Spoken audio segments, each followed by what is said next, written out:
Ilulunsad ng Department of Transportation sa April 15 ang pinalawak na service contracting program na layong suportahan ang operasyon ng pampublikong transportasyon sa gitna ng patuloy na krisis sa langis.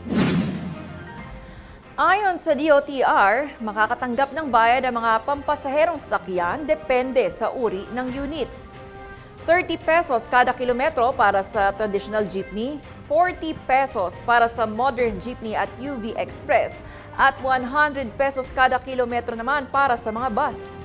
Ayon kay DOTR Secretary Giovanni Lopez, inilaan ng pamahalaan ang paunang 1 milyong piso para pondahan ang programa sa loob ng humigit kumulang 2 linggo, kung saan 200 million pesos ay para sa maritime transport at 800 million pesos para sa road-based transport services.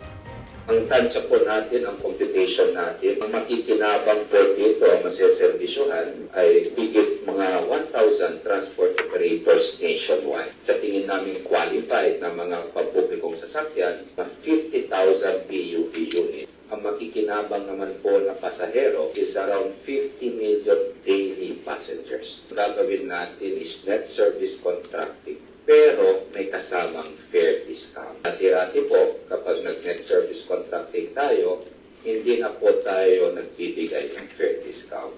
Pero ang utos nga po ng Pangulo, kapag tutulungan natin ang mga operators and drivers, kailangan din tulungan natin ang mga pasahero at commuters.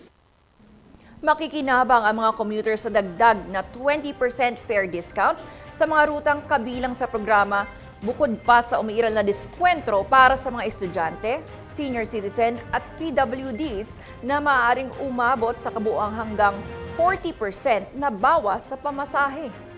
Gagamit ang DOTR ng GPS-based tracking system at manual validation upang ma-monitor ang biyahe ng mga sasakyan at masiguro ang tamang bayad sa mga operator.